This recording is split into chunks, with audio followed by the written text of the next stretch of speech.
Welcome back to Rcomics. My name is Riggs. I'm your host, and as usual, I will give you my top 7 comics of the week. These are the comics that I am looking forward to the most and the ones that I'm suggesting. Some of them are first issues, some of them I've been reading for a while, but they're all comics that I'm looking forward to. Without any further ado, here are my top 7 for the week. Up first is Batman Fear State Alpha number 1. Writer, James Tynion IV. Artist, Riccardo Federici. Cover artist, Ben Oliver. This is the first issue of the Fear State event coming to Gotham City, which is the big fall Batman event. Really interested to see how this one plays. You're going to have Harley Quinn and Poison Ivy play large roles in this. You're also going to have it line-wide in the Bat family, so this could be a really good event. I'm not 100% sold on the event yet, but anytime that Scarecrow is the main villain or is being touted as the main villain, I'm at least going to try the first couple issues to see if this is something I'm going to stick with. I'm excited for it. James Tynion is a great writer, so I'm kind of pumped. Want to see how this one goes. Might be all in on this event. Up next is another event, Dark Ages number 1 from Tom Taylor. Art and cover art by Bon Coelho. This is interesting. I am very hit or miss on Tom Taylor, but when he gets to do events outside of continuity, I get kind of excited. This is going to be his Marvel event. This is being solicited as a full Marvel Universe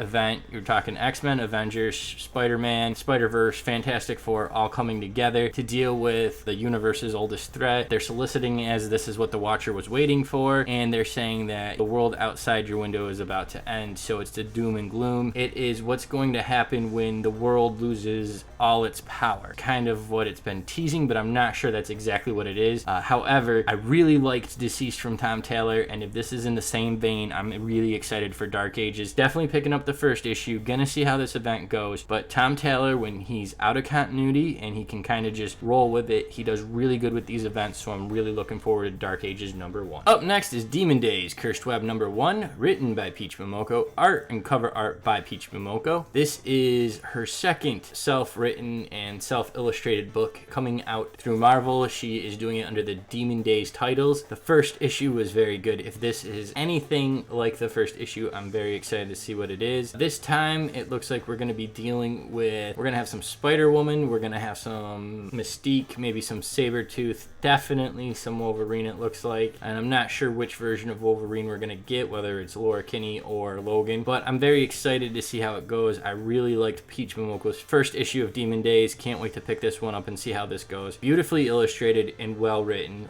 Really a big fan of them. I'm always excited to see another Demon Days issue out. Up next is Geiger number 6. Written by Jeff Johns, art by Gary Franks and Brad Anderson. This has been a very nice series to kick off Jeff Johns leaving DC. This is his first Image series, and this first 6 arc issue has been great. Really enjoying the Geiger story. This is kind of where it all wraps up. He's starting to find out the origins of the Unknown War and kind of getting to a place that's going to lead, I'm hoping, till the next arc. This is also touting a preview to Jeff Johns and Gary Franks' next series. So excited to pick it up. Want to see how they wrap up the first arc of Geiger, and also want to see the preview for the next series here at Image. They have not disappointed. I'm very excited to see what they have coming. Can't wait to pick up Geiger number 6. Up next is Red Sonja number 1, written by Mariko Andolfo, art by Giuseppe Cafaro, cover art by Mariko Andolfo. Mariko Andolfo is a prolific artist. She is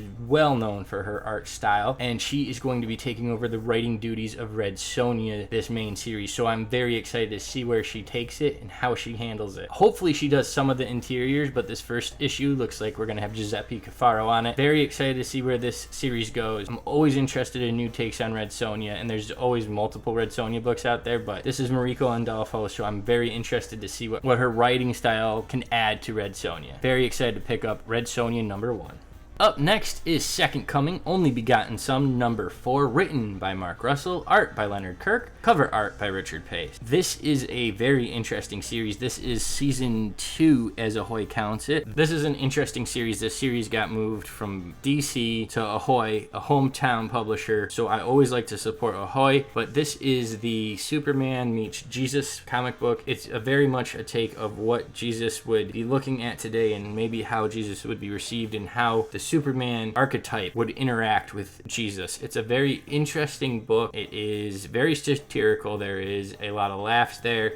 It is not played to mock religion in any sense of the word, but more of a commentary on superheroes, and punching isn't always the answer. It's a very interesting book. It is very well written by Mark Russell, and like I said, Ahoy is a hometown publisher, so always liking to support those guys. They also do it old school and have a nice prose backup for you as well. These are the guys that do Wrong Earth with Dragonfly Man, and they also have Blacksmith out right now. So a fun publisher to follow for sure, but pick up Second Coming if you haven't given it a shot yet. Last but not least, Spawn 321, written by Todd McFarlane, art by Carlo Barbieri, and cover art by Born Barnes. This is, again, following in that same storyline of the Spawn universe. King Spawn just came out last week. This week, we're talking about a small city losing power. So again, this is the second book where things lose power and people disappear and it becomes an issue. Liking that thread, I guess. I'm interested to see where this one goes, and it's teasing an enemy that Spawn thought was gone forever. Very interested to see where the storyline is going. Enjoying everything they're doing with the Spawn universe, so I'm going to keep suggesting Spawn. They are holding the line at $2.99, so I know a lot of people complain about pricing in comics, but Spawn is still $2.99. Even though the first issue of King Spawn was a little bit more, everything's going to come back to $2.99 at the end. One of Todd McFarlane's things. Spawn's a very good title right now, suggest it to anybody. Thank you for listening to the Rcomics pull list for September 1st, 2021. Those are the 7 comics I'm most looking forward to. They're not the only comics I read, but those are the 7 that I look most forward to. Thank you for watching.